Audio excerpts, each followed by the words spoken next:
우리 다음 세대들이 얼마나 와 있나 봐주세요. 그리고 우리 다음 세대를 위해서 박수 한번 하겠습니다. 감사합니다. 다음 세대가 오히려 새로운 기성세대에 도전을 줘서 감사하는데요. 오늘 제목을 먼저 한번 볼까요? 제목을 바벨론을 거처로 삼으신 하나님인데, 우리 성전에 대해서 한번 생각해 볼 거예요. 성전은요, 기독교에만 있을까요? 다른 종교에도 있을까요? 다른 종교에도 다 있어요. 그러면 성전의 기능이 뭘까요? 사람들은 왜 성전을 만들고 있죠?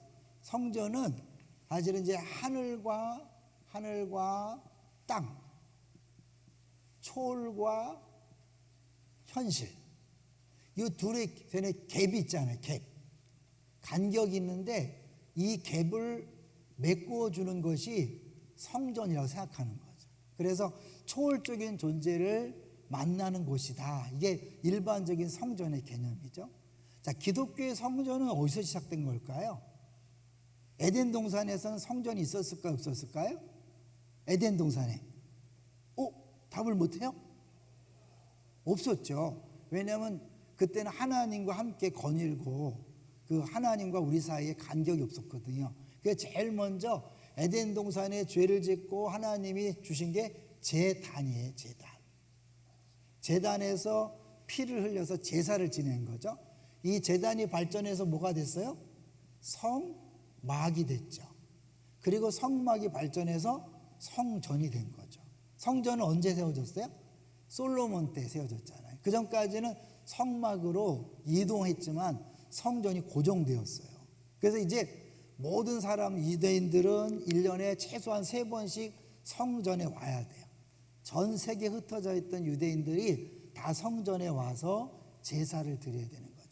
그래서 제사를 드리기 위해서 양과 이런 짐승들을 사야 돼요. 왜냐하면 먼데 나라에서 제사 드리기 위해서 양을 끌고 온다고 생각해 보세요. 오다가 상처나면 제물이 안 되거든요. 그러니까 끌고 올 수가 없어요. 당연히 여기 와서 양을 사야 되는 거죠. 또 돈을 바꾸는 일을 왜 했을까요? 돈은 성전세를 내야 되는데 각자 나라에서 쓰는 화폐로는 성전세를 낼 수 없어요. 그러니까 자기가 쓰던 돈으로 와서 성전세를 내기 위해서 돈을 바꿔야 돼. 그러니까 성전 뜰에서 동물을, 짐승을 팔고 돈을 바꾸는 일을 한 거죠. 이것에 대해서 예수님이 난리를 치셨어요. 그러면서 거기서 우리가 3가지를 이제 생각해야 되는데, 대신, 하나님과의 관계, 대아, 나와의 관계, 대타, 이웃과의 관계를 여기서 우리가 볼 수 있어요. 요거를 결론적으로 이야기하는, 우리가 성전 되었다는 것이 무슨 의미인가를 예수님께서 성전에서 행하신 행동을 근거로 3가지 결론을 낼 텐데, 이제 그 전에 우리가 성전된 것이 얼마나 놀라운 일인가를 잠깐 생각해 봐야 되겠죠. 그래서 첫 번째 박스를 한번 같이 보려고 그래요. 첫 번째 박스를 보여주세요. 같이 읽어봅니다. 시작.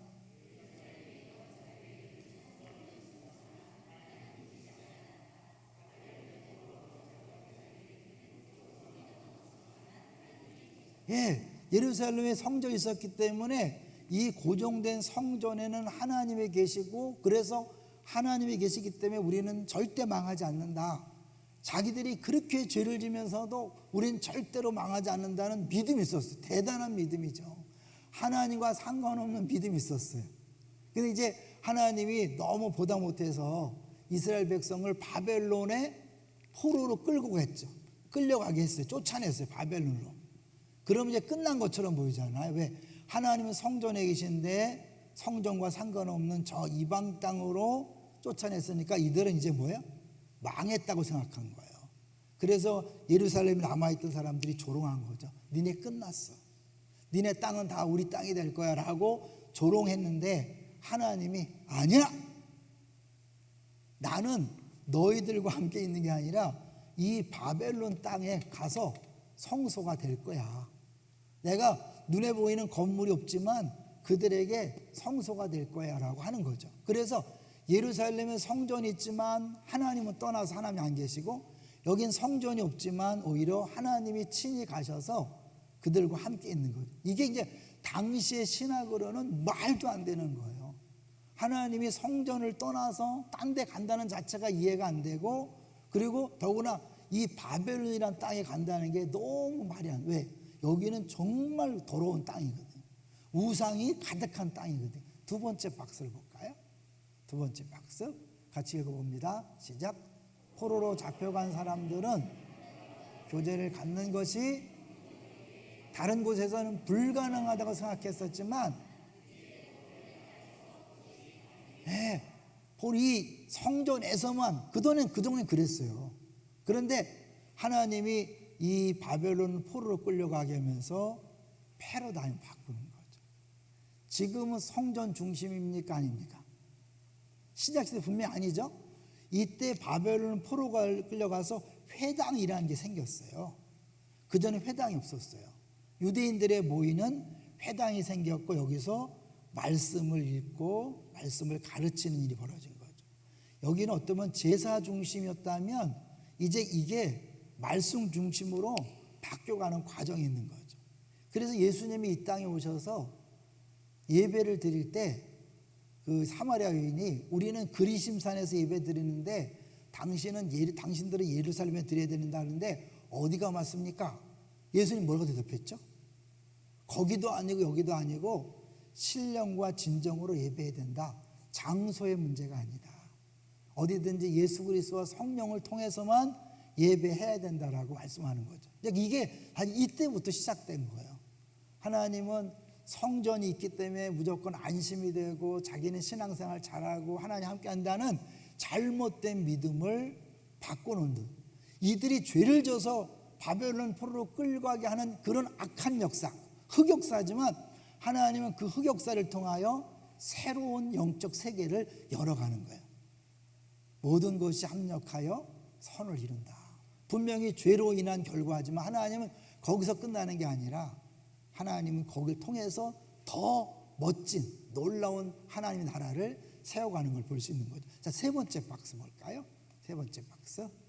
이 바벨론이 얼마나 끔찍한 곳이었냐면 주신들을 모시는 신전이 몇 개 있어요? 53개. 말뚝, 이 바벨론이 섬기는 신, 말뚝신인데 말뚝 예배당이 몇 개? 55개. 그 다음에 지상에 각종 신들을 위한 예배당이 300개, 천상의 신을 위한 예배당이 600개, 이스타로 여신을 위한 제단이 180개, 네르갈 신과 아라드 신을 위한 제단이 180개, 기타 여러 신들을 위한 제단이 12개. 왜 이렇게 많을까요? 옛날에는 어느 나라를 정복하면 그 나라가 믿는 신을 데리고 왔어요. 가져와서 자기들을 나라에 갖다 놔. 그래갖고 어때요? 우리가 믿는 신 더하기 저들이 믿는 신을 짬뽕시켜서 모든 신들의 도움을 받겠다는 그런 게 있는 거죠. 그래서 이스라엘 백성이 법궤를 빼앗겼을 때 블레셋 사람들이 어떻게 했어요? 그 법궤를 다곤 신전에 갖다 놨어요. 결국 어떻게 됐죠? 다곤 신전 목이 잘라졌어요. 그들은 유대인들이 믿었던 하나님도 자기들을 도울 수 있다고 생각해서 자기 신전 밑에 갖다 놨는데, 그 하나님 법궤가 살아 움직이는 게 아닌데 법궤가 다곤신을 모가지를 땡강 잘라놨어요. 그게 뭐예요? 법궤는 단순히 괴짝이 아니라 하나님이 임재하시는, 하나님 함께 하시는 거죠. 믿습니까? 그러니까 이제 그 바벨론에 어마어마한 그런 우상들이 있는데 하나님이 거기를 성소로 삼겠다는 게 말돼야 안 돼요? 말이 안 되는 일을 하나님이 하신 거죠. 자, 그러면 그 하나님이 이 세상에 사람 몸을 입고 오신다는 거 말돼야 안 돼요? 그 크신 하나님이 인간의 육체 안에 들어오셔서 오신 거예요. 그러니까 인간의 육체를 성전 삼고 오신 거예요. 말돼야 안 돼요? 이 건물 솔로몬의 성전도 하나님이 거할 수 없는 그런 좁은 공간인데, 이런 좁은 사람 안에 하나님이 거하신다. 말돼야 안 돼요? 말도 안 되는 거죠. 그런데 하나님은 영이시기 때문에 육신이 없는데 육신 안에 들어오셔서, 그리고 육신을 입고 이 땅에 오신 거죠. 이때부터 하나님은 얼마든지 어디에든지 누구에게든지 거하실 수 있다는 것을 보여주셨고, 그것이 이제 이 땅에 그런 죄 많은 세상, 그런 타락한 세상, 심판받을 세상에 오시는데, 그것도 어떻게 해요? 사람 몸을 성전 삼고 오신 거죠. 성전 자체가 하나님이 아닌 거 아시죠? 성전은 여기서 행하는 제사와 의식과 많은 것들 통해서 초월적인 존재를 만나는 통로잖아요.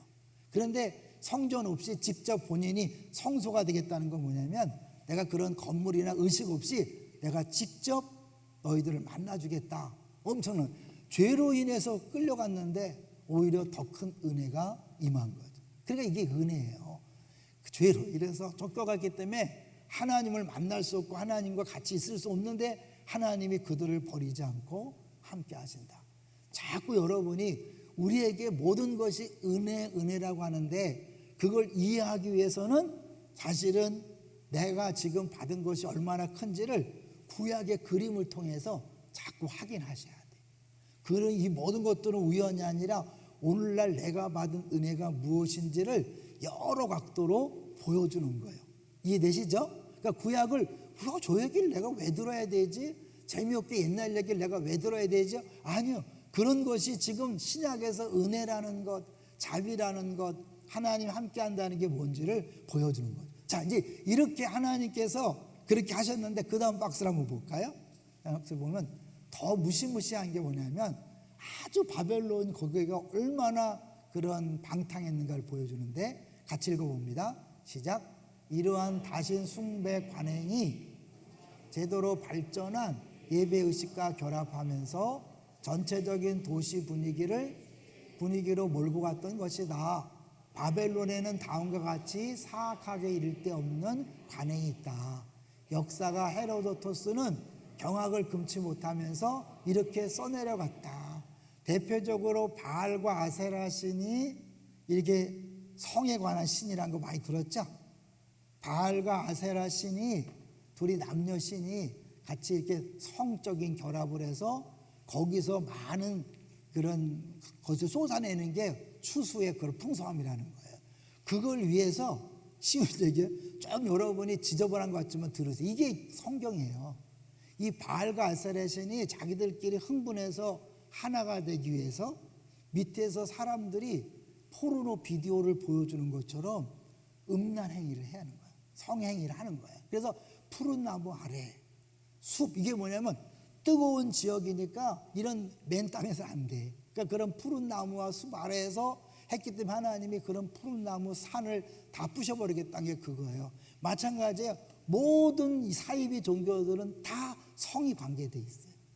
왜냐하면 진짜가 아니니까, 가짜이기 때문에 이 성으로 하나님을 만났다고 거짓말을 하는 거예요. 그러니까 그 다음 거 볼게요.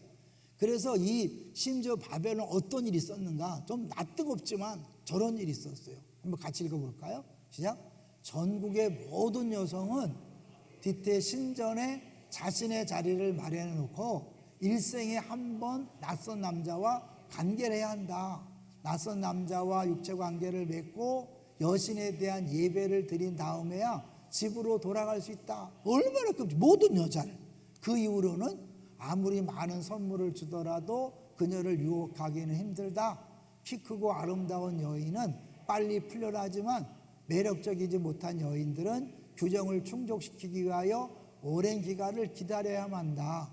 어떤 여인들은 3, 4년씩이나 기다리는 경우가 있다. 아주 생각할수록 아주 지저분해.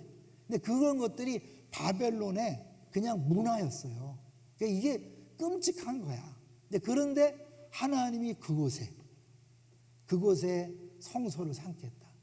말이 안 되는, 말도 안 돼. 왜 그런 거야? 그럼 바벨론이 그렇게 암흑덩어리고 우상덩어리지만 자신의 백성이 거기 포로로 끌려갔으니까 그 백성들을 포기하지 못하는, 내 백성을 포기 못하니, 내 백성이 나를 떠나갔지만 나는 내 백성을 포기 못하고 가셔서 성소가 되어주겠다. 그들과 함께 하겠다는 것을 보여준 거죠. 이제 그것이 어디까지 오는 거예요? 예수님이 이 땅에 사람 몸을 입고 성전 삼아서 오신 거죠. 그래서 그 다음 박스를 보여줄게요.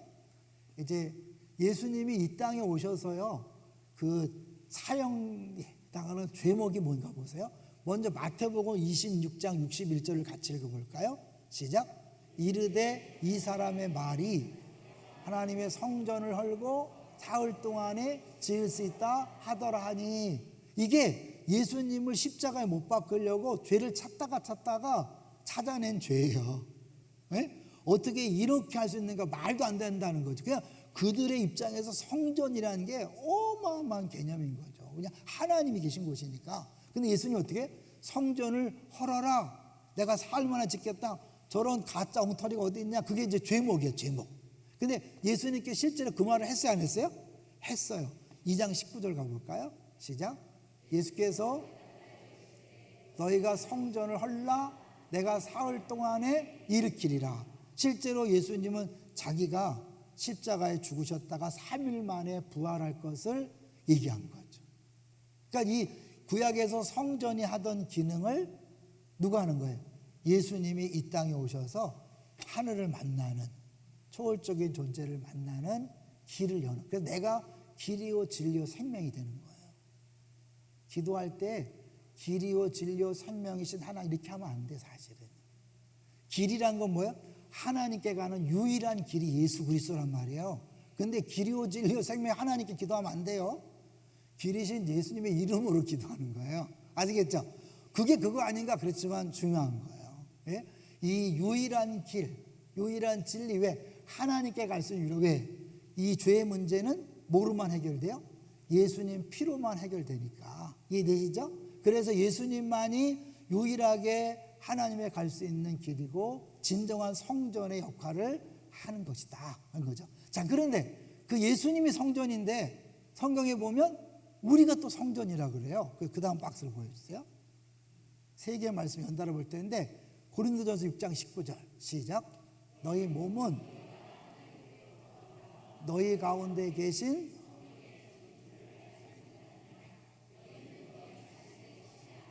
여러분의 성령의 전인 줄로 믿습니까? 하나님이 우리 안에 오셨죠. 왜? 예수 믿는 게 뭐예요? 예수를 영접하는 거잖아요. 영접하는 자, 그 이름을 믿는 자들에게는 하나님의 자녀가 되는 권세를 줬다. 지금 예수님 어디 계신 거예요? 그런데 사도신경에 예수님 어디 계시죠? 하나님 보좌 우편에 앉아 계시다가 저리 가서 산자와 죽은 자를 심판하고, 이건 뭐고 이건 뭐죠? 예수님을 영접한다고 하지만 실제로 누가 오시는 거예요? 성령님이 오시는 거죠. 그러니까 성령의 전이 됐기 때문에 우리가 성전인데, 그러면 그런 사람 뭐예요? 너의 자신의 것이 아니라는 거예요. 예수 믿는 사람은 나라는 단어가 빠져야 돼요. 난 이런 사람입니다. 난 이렇게 살아왔습니다.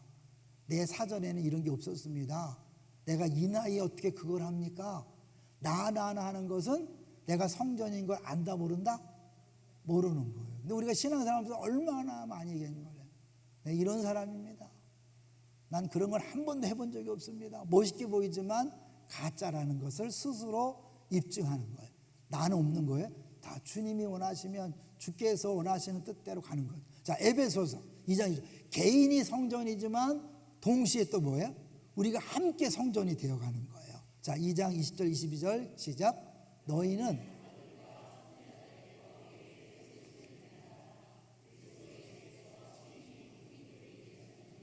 그의 안에서 건물마다 서로 연결하여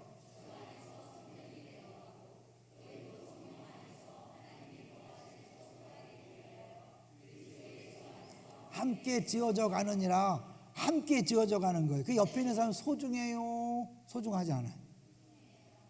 옆에 사람 막 미워하면 어떻게 되는 거야? 성전이 안 되는 거잖아요. 막 우리끼리 막 서로 벽들이 연결돼야 되는데 막 싸워. 그 무너지잖아요. 얼마나 많은 성도들이 저 사실을 잊고요, 교회 안에서 끊임없이 시기 질투하고 경쟁하고 싸우고 뒷담하는지 몰라요. 예수 믿는 게 뭔지 몰라서 그래요. 우리는 함께 지어져 가는 거예요. 함께 지어져 가는 거니까 완성품이에요? 미완성품이에요? 미완성, 공사 중인 거예요. 그러니까 때로 어떤 사람은 일찍 성숙해서 일찍 영적 아비가 되지만 수십 년 예수 믿어도 여전히 애기짓 하는 사람이 있을까요? 없을까요? 있어요. 어떻게 해야 돼요? 애기짓 아유 잘라버려. 예? 얘 때문에 건물이 안 될 것 같아. 아니, 여러분 참고 그 애기짓 하는 사람의 역할까지 더 해야 돼. 여기서 계속 흔들리니까 어떻게 해? 옆에 더 잡아줘야 돼. 그래서 사실은 기다려주고 우리가 받은 이렇게 이만큼 성숙한 것도 은혜니까 자랑하는 게 아니라 기다려주면서 위에서 기도해주고 그 사람 역할까지 내가 하면서 함께 성전이 되어져 가는 거죠. 그래야 온전한 몸이 되어서 우리 교회를 통해 예수님이 어떤 분인가 보여주는 거잖아요. 자, 그런데 이제 계시록에서는 성전에 대해서 뭐라고 얘기하느냐? 계시록 21장 22절 시작. 성전을 보지 못하였으니 및 바벨론에 예루살렘에 성전이 있었지만 하나님 안 계셨죠. 바벨론에 성전이 있었어요, 없었어요? 눈에 보니 성전이 없었죠. 그러나 하나님이 성소가 되셨기 때문에 하나님이 함께 계시는 거예요. 자, 우리가 마지막 날 그야말로 천국 새 예루살렘에는 성전이 있어요, 없어요? 없죠. 왜요? 예수님이 친히 성전이 되셔서 함께 계시는 거예요. 그냥 특별히 건물로서 필요 없어. 왜? 예수님 자체가 우리를 하나님과 만나게 하는 통로 역할을 하니까요. 그런데 재미난 건 어린 양이라는 거예요. 다시 한번 그거 보여주실래요? 요한계시록 계속해서 어린 양을 계속 강조해요. 어린 양은 뭐예요? 죽으러 온 거잖아요. 죽었다 살아났으면 이제 어린 양 필요 없는 게 아닐까요? 아니에요. 하늘나라에 영원토록 어린 양으로 계셔요. 이게 뭐야? 천국에서도 끊임없이 복음의 원리로 살아가는 거예요. 복음의 원리가 뭘까요? 죽는 거예요. 우리의 노력이 아니라 주님 죽으심으로 우리가 천국 와 있는 거예요. 믿습니까? 자랑할 게 있어요, 없어요? 없어요. 어린 양을 볼 때마다 모든 것이 은혜입니다, 은혜입니다. 하나님이 상급을 주셔도 다 은혜입니다라고 고백하는 것. 그 생각하면 놀라운 거예요. 마지막에도 어린 양이랄까. 그분이 어린 양으로 오셔 죽으셨는데 이제는 다시 하나님으로 돌아가도 괜찮잖아요. 끊임없이 끝까지 어린 양으로 있는 것. 자, 여기서 이제 우리가 이 예수님께서 우리를 성전 삼았다 했을 때 예수 우리 안에 오셨는데 그랬을 때 예수님이 성전을 장사하는 집을 만들지 말라고 요란하게 했죠. 여기서 우리가 적용하는 거예요. 하나님과의 관계. 두 가지 방식이 있어요. 하나님 앞에 가는 두 가지 방식. 1번은 뭐냐면 장사의 시스템으로, 장사의 방식으로 가는 거예요. 이건 뭐예요? 양을 사고 소를 사서 내 노력으로 내 공로로 하나님 앞에 가는 방식. 또 하나는 뭐냐면 두 번째 뭐예요? 기도하는 집이라 그랬잖아요. 그러니까 장사가 아니라 기도다. 전적으로 내 노력과 방법이 아니라 은혜라는 것을 깨달으라는 거예요. 그러니까 하나님 앞에 내 공로가 아니라 은혜다. 그러니까 사실은 이들이 짐승을 파는 게 합법적입니까? 불법적입니까? 합법적이에요. 왜냐하면 사람들이 먼 데서 짐승을 끌고 올 수 없으니까 당연히 파는 건 당연해요. 그런데 왜 주님이 난리쳤을까요? 물론 한편으로 너무 폭리를 취했다 이렇게 할 수 있지만 근데 그런 게 아니라 진짜 예수님이 그들을 난리친 거 뭐냐면 더 이상 양이나 소를 들여서 하나님 앞에 가는 게 아니라 내가 죽어서 내 보혈의 피로 너희들이 하나님 앞에 갈 수 있게 되었다. 그러니까 은혜가 뭔가를 아는 거죠. 하나님 앞에서 끊임없이 내 노력으로 하려고 하지 말고 은혜라는 걸 기억해 하셔야 돼요. 이게 굉장히 중요해요. 신앙생활을 할 때 우리는 끊임없이 내 공로를 내세우잖아요. 내가 이렇게 열심히 기도했습니다. 내가 이렇게 전도했습니다. 내가 몇십 년 동안 봉사했습니다. 다 뭐예요? 내 공로란 말이에요. 이게 장사 시스템이에요. 내 노력으로 주 앞에 갔다고 자랑하는 거예요. 그러니까 시험에 드는 거죠. 내가 이렇게 했는데 왜 교회에서 나를 알아주지 않는 거죠? 심지어 왜 나를 자르죠? 왜 내 자리를 딴 사람한테 주는 거죠? 이게 다 뭐예요? 내가 했다는 거잖아요. 여러분 사실은 내가 열심히 하다가 다른 사람 넘겨주면 어떻게 해야 돼요? 여기까지 봉사할 수 있도록 은혜 주셔서 감사하고 충성할 수 있도록 건강 좀 감사하고 기쁨으로 넘겨주셔야 돼요. 사실 제 다른 교회 같았으면 조금 어려울 때예요. 왜냐면 저는 이제 우리 서목사님이 청년부 와서 아주 잘했잖아요. 아주 잘했어요. 저는 지난주에 우리 김경 선교사가 왔을 때 우리 집사님이 이렇게 섬기면서 그런 얘기한 걸 깜짝 놀랐어요. 3년 전에 청년부 핵심 리더 10명이 청년부를 떠났다. 분리개척하러. 그렇게 우리가 분리개척 그 얘기를 자랑하듯이 했다는 거예요. 3년이 지나도 그걸 잊지 않고 얘기하는 걸 보면서 참 감사하고 교인들의 눈은 무섭다. 안 보는 것 같아도 다 보고 있구나 느꼈고, 실제로 3년 전에 핵심 리더들이 빠져나가서 청년부가 막 흔들흔들 될 뻔했는데 오히려 새로운 리더들이 세워지고 지금 우리 청년부가 어마어마하게, 내 큰스 모임 가서도 자랑했어요.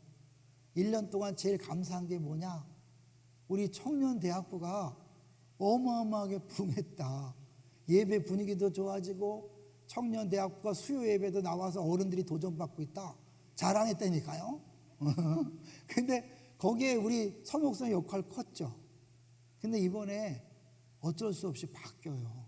잘리는 게 아니라 넘겨주는 거예요. 근데 감사한 게 우리 서목사님하고 신대원 공부를 같이 했던 아주 친한 분이라서 마음이 안심이 돼요. 전혀 모르는 사람한테 주면 마음이 아프고 쓰릴 텐데 기쁨으로 잘 넘겨주니까 감사한데, 사실 이제 이렇게 내가 열심히 하고 잘했던 부분을 그만두는 거 쉽지 않아요. 근데 그것이 모든 게 은혜라고 하면 서운할 필요 없이 감사하고 기뻐하는 거예요. 우리 오늘 교육자회 때 그랬어요. 우리 서 목사님은 기쁨의 동사에서 역사적이 남겠다. 10명의 리더가 나가서 흔들흔들한 성정tem플을 이렇게 부흥시켜 놓고 박수 받을 때 딱 떠나서 평생 멋진 사역을 남겠다. 위로하려고 그래. 위로하려고. 힘들어. 그러니까 모든 것이 은혜다. 아시겠죠? 여러분, 내가 뭐 했는데 이런 사람은 틀린 거예요? 다 은혜예요. 여러분, 내가 주님 앞에 이렇게 막 할 수 있는 거 은혜, 내가 한 게 아니에요. 주님 은혜입니다. 믿습니까? 수요예배 나온 거 은혜입니까? 내 실력입니까? 은혜. 아유, 또 안 왔네, 또 안 왔어, 이러지 마세요. 여러분, 내가 온 게 은혜예요. 여러분, 코로나 안 걸려서 온 것이고, 독감 안 걸려서 온 것이고, 김장하다가 지치지 않아서 온 것이고, 막 그런 감사합니다. 자, 두 번째는 대한데 나에 대한 거예요. 나에 대한 거. 제가 이 얘기는 뭐 제 얘기가 아니라 제 스승이신 분이 그 얘기잖아요. 대안은 뭐냐면 예수님께서 여기서 기도하는 집이라고 그러면서 또 뭐라 그랬어요? 이 뒤집어 엎고 나서 기도하는 집이라 그랬잖아요. 그 말은 뭐냐면 이 부분에서 잠깐 내가 이렇게 지금 헷갈려요. 대타부터 할게. 대타부터. 대타는 뭐냐면 이 만민이 기도하는 집이다. 만민이 기도하는 집이라 그랬어요. 근데 문제는 이들의 장사한 데가 이방인의 뜰이었어요. 그 말은 뭐죠? 이방인들이 기도하는 장소에서 이들이 장사했기 때문에 이방인들이 기도할 수 있어요? 없어요? 없었다는 거죠. 그러니까 결국 이 성전, 우리가 예수님 우리 안에서 성전이 됐다는 건 뭐냐면 우리들이 만민을 다 품을 수 있는, 포용할 수 있는 그런 사람이 되어야 된다는 거죠. 성전에는 유대인이나 이방인이나 차별 없이 기도할 수 있어야 되는 거죠. 그런 건 뭐예요? 우리도 이웃에 대해서 모든 사람을 사랑하고 섬길 수 있어야 된다는 것을 보여주고 있는 거죠. 할렐루야. 그런 의미에서 우리가 이웃과 열방을 섬기는 교회를 선포하는 거 너무너무 감사한 거죠. 대화가 갑자기 왜 이렇게 헷갈렸죠? 대화. 그림은 다 줬잖아요. 그죠? 대화는 뭐냐면, 생각이 났어요. 주님이 와서 막 하니까 누구 권한으로 이러는, 무슨 권세로 그래요? 무슨 권세로 이러는 거야? 그랬잖아. 무슨 권세로? 주님이 내 집이야. 내 아버지 집이야. 기도하는 집, 내 집이라는 거잖아요. 그게 뭐냐면 주님이 내 안에 오셨던 성전이 됐잖아요. 주님이 오셨다는 건 뭐냐면 그분이 나의 주인이 되었다는. 아까 했죠? 성전은 주의 것이라는 거잖아요. 주님이 내 안에 오셔서 내 모든 인생을, 내 모든 삶을 마음대로 조절할 수 있다 없다? 있다. 주님이 내 인생을 마음대로 바꿀 수도 있는 거죠. 주님 안 돼요. 절대 안 됩니다. 이거는 포기할 수 없습니다. 그런 소리 하면 됩니까? 안 됩니까? 안 되는 거예요. 주님 원하시면 내가 다 뭐든지 예스입니다. Everything okay. 그죠? 여러분 우리 성도들이 그걸 너무 잘한다 그래요. 오늘 권사님도 우리 성도들이 막 뭐든지 Everything is okay라고 한다 그래서 막 간증을 하더라고요. 감사해요. 우리 교회 성도들이 너무너무 귀해요. 여러분은 우리끼리 있으니까 모르잖아요. 옆에 있는 사람 너무 귀해요. 옆에 있는 잠깐 한번 보세요. 얼굴들이 얼마나 이쁘고 순정적이고 부드러운가.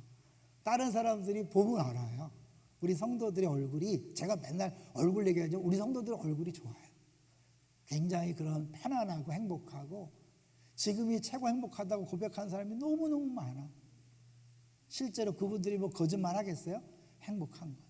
왜냐하면 철저하게 주님 앞에 내 모든 걸 맡겼을 때 그분이 통치하잖아요. 그분이 다스리. 천국이 뭐예요? 천국이요? 천국이 뭐죠? 하나님 나라잖아요. 하나님 나라면 하나님이 왕으로 다스리는 나라. 그러니까 내 심령이 하나님이 왕 되시면 천국이에요. 내가 주인 되면 어떻게 해요? 내 나라가 되기 때문에 행복하자는 거죠. 우리 천국은 고정된 게 아니에요. 자꾸 통치라고 얘기하는 게 뭐냐면, 내 마음이 1시간 전에 천국이었다가 1시간 뒤에 지옥이 될 수 있어요? 없어요? 있어요. 우리 가정이 오늘 천국이지만 내일 지옥이 될 수 있어요. 가능해요? 우리 교회가 오늘 천국이지만 내일 지옥이 될 수 있어요. 어떻게? 주님이 왕 되시면 오늘도 천국, 내일도 천국이지만, 주님이 아니라 내가 내 승질을 내고 내 생각과 내 방법대로 해보려고 하면 지옥이 되는 거예요. 저를 위해 기도해 주셔야 돼요. 내가 어느 날 망령이 들어서 막 내 마음대로 막 하고 막 이것들이 담임 목사를 뭘로 보고 막 이러는 순간 교회는 시끄러워지고 무서워지는 거예요. 기도해 주세요. 은퇴할 때까지 그런 짓 안 하도록. 여러분도 마찬가지예요. 여러분이 오늘까지 잘했다가 갑자기 어느 순간에 이것들이 서운하게 하네, 나를 몰라보고 그러면서 자기를 내세우는 순간 그 주변은 지옥이 되는 거예요. 철저하게 예수님이 내 안에 오셔서 성전이 되었다는 아는 사람은 그분이 나를 주장하고 마음껏 인도하도록, 뜻대로 나를 인도하도록 내어드리는 것, 그것이 진정한 행복인 줄로 믿습니다. 정리하고 마칠게요. 대신 뭐라 그랬어요? 내 노력, 방법, 내가 제사 지내고 하는 것이 아니라 주님이 친히 제물이 되셔서 주님이 다 하셨다. 은혜다. 할렐루야. 대안은 뭐야? 내가 주인이 아니라 그분이 주인이 돼서. 내가 할 때마다 그래. 야 김광희, 네가 주인이냐? 제가 까딱하면 위험해요. 담임 목사니까 까딱하면 위험해. 그래서 끊임없이 이렇게 저를 쳐서 복종시켜야 돼. 하나님께서 자꾸 하지 않으면 마귀가 장난쳐. 내가 이번 추수감사 주일날에도 마귀가 유난히 장난치는 걸 느꼈어요. 우리가 너무 멋있거든. 신나고. 또 우리 아내와 둘이서 막 너무 정말 하나님께서 주신 음성에 순종해서 하고 막 성도들이 장식하고 막 김치 막 너무 신나는데 사단이 자꾸 긁어 나를. 이거 봐라. 나중에 봤더니 마귀가 장난을 친 거였더라고. 그래서 끊임없이 하셔야 돼. 자꾸 마음속에 뭐가 일어날 때 네가 주인이 아니잖아. 낮아져야지. 교만하면 안 되지. 라고 할 때. 생수의 간증 들으면서 억지로 참았어. 눈물을 참았어요. 얼마나 은혜스러운지. 주님이 지금 우리 교회에 막 은혜를 부어주고 계셔. 이번에 다 왔죠? 19명이 다 왔죠? 애프터 모임에 다 온 것도 기적 같아. 한결같이 은혜스러운 간증하는 것도 기적 같고. 59분 마치도록 하겠습니다.